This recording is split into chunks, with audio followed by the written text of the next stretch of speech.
excuse me. I'm looking for the Golden Gate. Let's just go this way. This is the statue of Mikhailo Rujevski, one of the main important political figures during the early 20th century. Khoreshchik Avenue is there. I think you recognize it, which is perpendicular to this road. The Opera of Kiev is really beautiful. This is one of the original fortification of Kievan Rus. I was talking about the year 1000.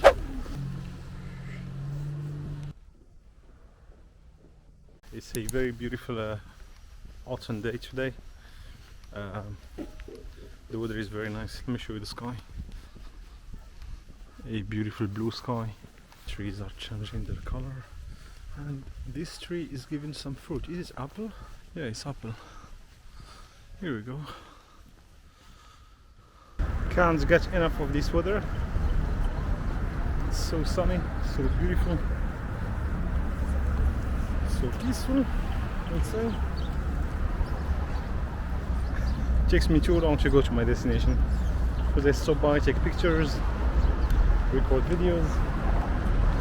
You see the metro markets, little stands selling practical things, you know, like now it's getting cold, so they are selling socks, gloves, hats.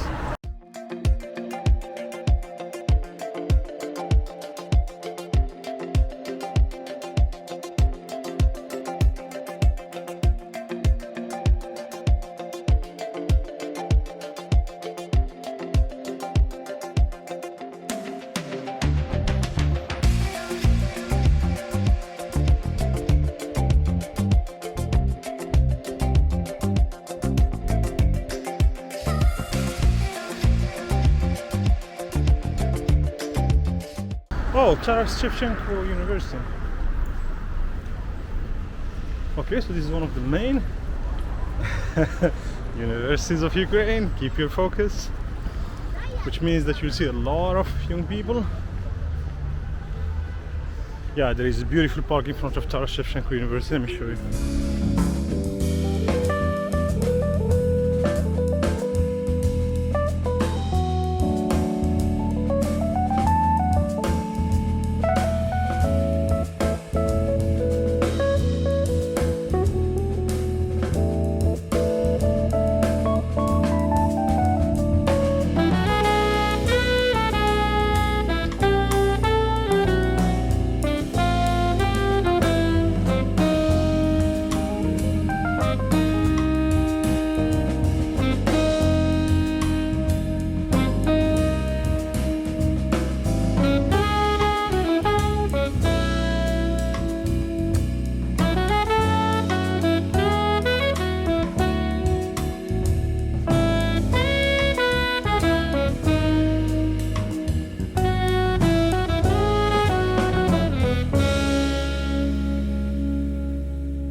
In case you are wondering who Taras Shevchenko is, apparently, according to what I read, he is considered as the founder of the modern Ukrainian literature.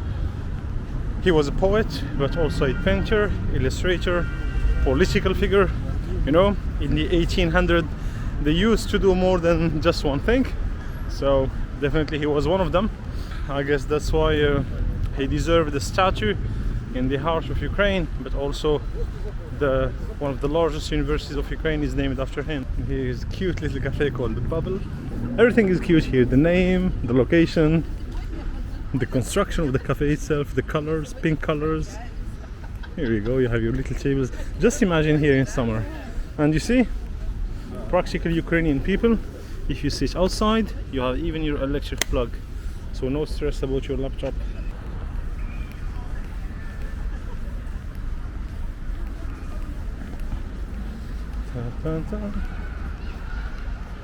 See what I said, like here, I mean, you can't be more in the heart of Kiev than this, to be honest. This is really the heart of Kiev.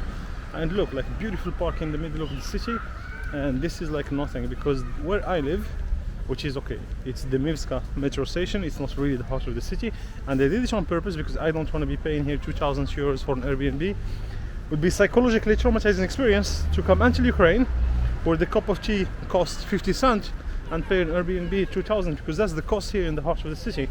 So I went a little bit outside the city center to a station called Demivska, which is 4 stations away from where I am right now. But again, the distance between the stations can be really big. So yeah, so we have like a park. I don't remember the name of it, but it's like a huge, massive green park in the middle of the town. So yeah, Kyiv is very green, and you can get access to clean, green parks very easily. Maybe that's why they chose the location of Kyiv. You know, the brothers, I think there were the three brothers who founded the city of Kyiv around the year 400 AD. Of course, it was named after the eldest brother. His name was Kiev, and maybe that's why they chose this location, because there is the Dnieper River, a lot of nature, and you know, nice weather. Nice weather. Yeah, wait till January. You get your minus 20 degrees, and then we'll talk. Now I'm wearing just a shirt and a light jacket. That's it, and I'm okay. I'm not feeling cold. Hi, excuse me. I'm looking for the Golden Gate. Okay. Go this way. This way? Yeah. Just turn to the red building. It's university. Yes. And then go straight. Like this. Yeah. Okay. And then turn to the left. Yeah. You will see. So it's on this side, right? Yeah.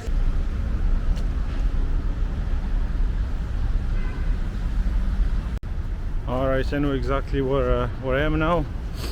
Let me show you around.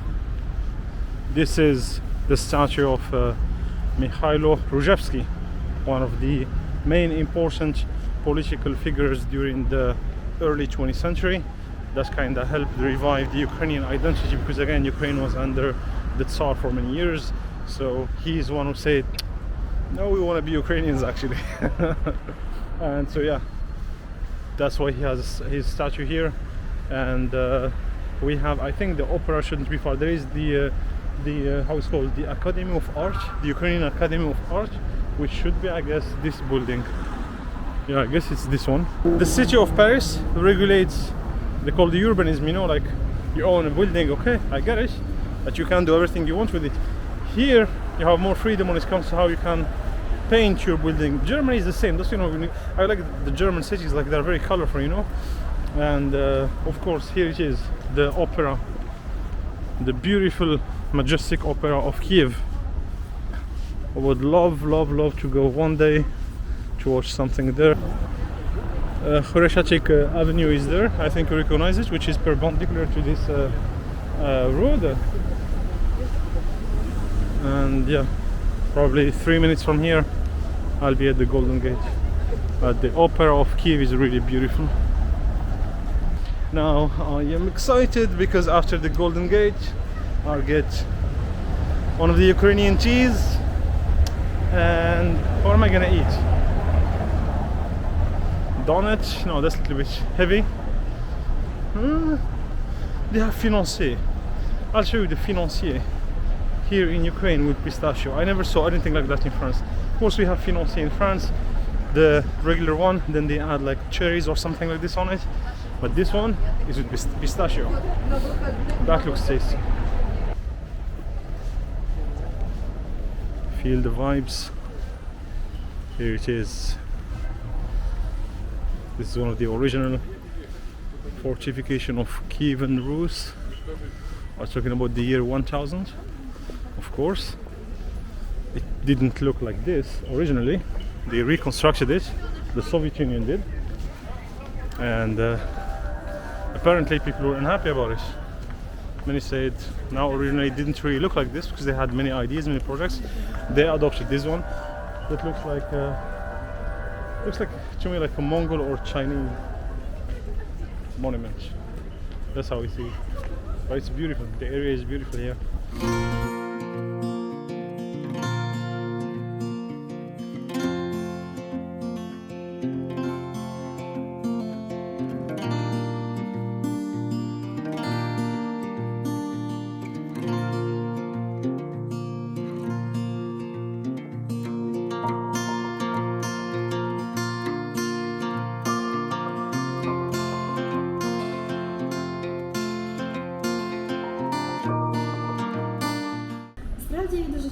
сказати, що ти там можеш зіграти. Але це ж тільки ми чуємо. То я кажу, Наташі, не парся, кажу, ну щось не так зіграла, та грай собі, не подай виду, робиш, типу так надо. Все. You see, this for example is an area that, yeah, I guess I would like to live in. Because, you know, it's, yeah, it's very, I don't know, there is just more energy here, more things to do. And they still have some old Soviet buildings because I'm attracted by, I'm attracted to these type of buildings. Yeah, this one, for example, doesn't look like a new one. The only thing that's frustrating here is I meet these entitled Westerners, you know, the folks I left in my countries, you know, like we the Westerners, we are better than the others, right? Yeah, Sweden, Denmark, Germany, France, the best countries in the world. The rest cannot do anything good. We are the best, you know. That's one, I would say, downside about living in areas like these, because you know they're very central, very trendy. So you'll meet these folks. If you want to get the true Ukrainian experience, then I guess you gotta go to where I was living in the beginning, like Kharkivska station. I made many videos about it, and you could see like the building looks like a Soviet Union stuff. So, and I guess you recognize Rujevski street. That one there, you see the main one where you remember where we saw the last time the firefighters. I made a video about it. You could find it here, and this is my street where there are one of the best cafes of Kyiv. It's really excellent. Like, you know, if you are looking, I mean, this is more personal. For me to do some creative work, I need, yeah, like I don't see myself doing creative work being locked between four walls inside my apartment. But like going to a cafe, it's, yeah, I would say helps me be more creative. Now if I'm doing something that requires focus, like I don't want to see anyone around me, then yeah, then I'll do it at my place. If let's say, I don't know, just random work, email, whatever, something like this, I don't mind. I can do it anywhere, especially in the train, and yeah, I don't really care about that. But yeah, if I'm looking for creative things, like what I'm doing now, cafes to me is one of the best places. Unfortunately, I'm not very proud of myself when it comes to cafes because it takes money. Even though, like here in Ukraine, I pay 3 times less than I would have paid in Paris, London, or any other places in the Western countries. Sometimes even 5 times cheaper than, let's say, if you go to the expensive parts of New York City, plus the tips and all the stuff. But yeah, it's still way more expensive than if I would have just sat at my place. And if I would have done the job at my place, you know. But yeah, that's I try to kind of not go every day, but more recently, the past 2 weeks, I've been here almost every day. So not very proud about it, and I'll release a video that shows, you know, my expenses, and you clearly see, you know, like during this week or two, the amount of money I spent spiked because of cafes and restaurants. Il n'y a pas de fumée sans feu, hein. C'est ce qu'on dit, hein.